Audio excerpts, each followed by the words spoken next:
This is St. John's Episcopal Church in Richmond, Virginia. James Callender is buried here. And you might recognize James Callender. There was a drunk history done about James Callender. 1793. James Callender, Scottish immigrant, salacious journalist, and a drunk. Gets a job as a stenographer with the new Congress. And he's like, guess what? I don't trust any of these and I don't buy what they're doing. He is suspicious to the point where he starts digging up information on them.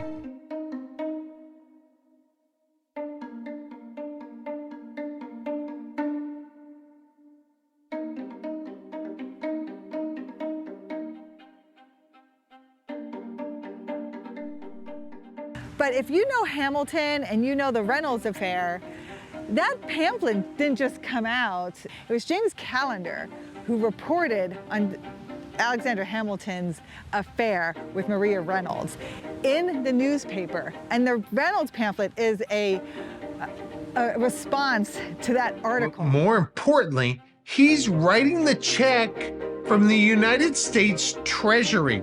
So Callender's like, Hamilton's not only having an affair, but he's taking money from our government? Like, how dare he do that? And he basically, with one article, ruined Hamilton's career.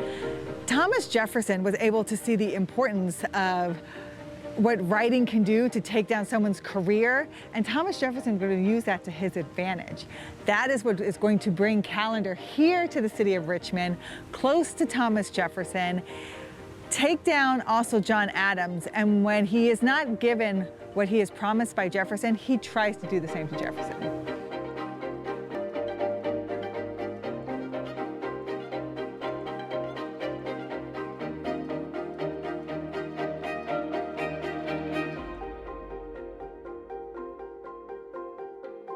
Thomas Jefferson. And it was like, hey, I saw what you did with Hamilton. Nice work. John Adams right now is the sitting president. Callender goes, duh. Jefferson's like, I want to be president. Take Adams out, I will hook you up. I'm at 12th and Bank Street. But back in the 1700s, 1800s, it was 12th and Franklin Street. And this is where the Richmond Examiner was published, the Richmond Inquirer was published. And when you think about early Southern American colony media, it was very much sensational, and it really did ruin people's careers when you think of Alexander Hamilton. And Thomas Jefferson saw the effectiveness of that kind of printing and that kind of press. So with the help of Callender, Jefferson launches this print campaign against President Adams, and it's successful in not only tarnishing Adams' reputation, but getting him not elected in the 1800 election, making Jefferson pretty much rise to fame. Callender writes a new article. He calls Adams Pro Monarch. John Adams is sitting there going like, what? No, I am not. I am not Pro Monarch. But the people believe it immediately. So Jefferson becomes president. It's all bankrolled by Jefferson, and he acts as editor of the Republican Richmond Examiner. And again, coming out of this area, he alleges that Adams had brought about the quasi-war crisis with France through his own steadfast apathy towards the former ally. In other words, Adams' re-election would result in war, and Jefferson's re-election would result in peace. And Jefferson finances all of this. He uses Callender to his advantage. Now, Callender's not dumb. After he publishes this, he knows there's a sedition act in America at the time where you can't publish bad-mouthing, wrongdoing, bad things about the president, and you could go to jail for it. So Callender is willing to go to jail if Jefferson's willing to pardon him when he's elected and make him Postmaster General of Richmond. That's what Callender wants. Callender, for sedition charges, basically writing to create revolt against the government. And Callender's like, this is pretty rough, but Jefferson promised me this will be worth it. And By doing this for you, I want to be Postmaster General of Richmond. And Jefferson agrees.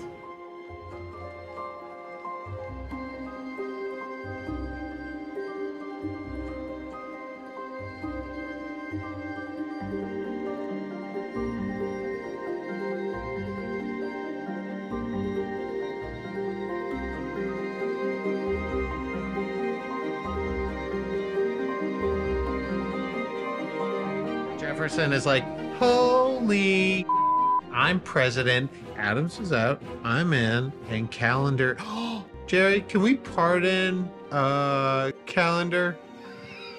And Jerry's like, nah, yeah, we can pardon anyone we want. Okay, pardon Callender. He gets out of jail, runs to see Jefferson. He's like, Thomas, that was awesome. We did it. Let's make me the Postmaster General of Richmond. And Jefferson literally is like, yeah, Jerry, could you please pay Callender $50 and then escort him out? Callender's like, are you kidding me? I'll take the $50 for sure. But guess what, Jefferson? You want to mess with me? I got one gun, and that's called gossip. And although Jefferson has used Callender to his advantage and found out it works, it is also very dirty. It's dirty dealings to just beat someone because you've slandered them and muddied their name. It's not you won because of your virtues. Now Callender is ready to be Postmaster of Richmond, and Callender is denied his request. So Callender threatens to go public with what he knows about Jefferson. So the Sally Hemmings scandal is not a new scandal. Callender is the one who uses it against Jefferson. Jefferson has been newly elected President of the United States. And Callender is so upset that he goes to work for the Richmond Fellow's paper, The Recorder, which is also located in this area, and he reveals that Jefferson had subsidized his campaign against Adams. And then he also goes into the story of Jefferson's long affair with his black enslaved woman, Sally Hemmings. Now, this backfires for Callender. hey, guess what? Jefferson's not as cool as you think. He is having an affair with Sally Hemmings. Who's Sally Hemmings? Oh, just his slave. Everyone is like, what? Everyone's like looking to Jefferson to see what he says. But guess what? He decides to ignore it. He just goes, I'm sorry. I don't know what you mean.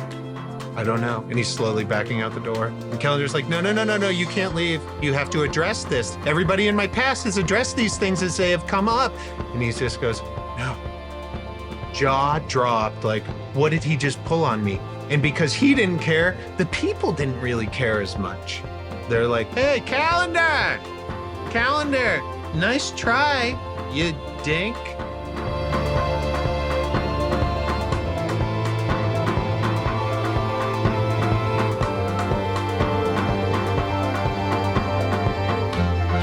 And Callender, who didn't get his end of the deal, becoming Postmaster of Richmond, wants to take down Jefferson in the same ways he's always been able to take down people.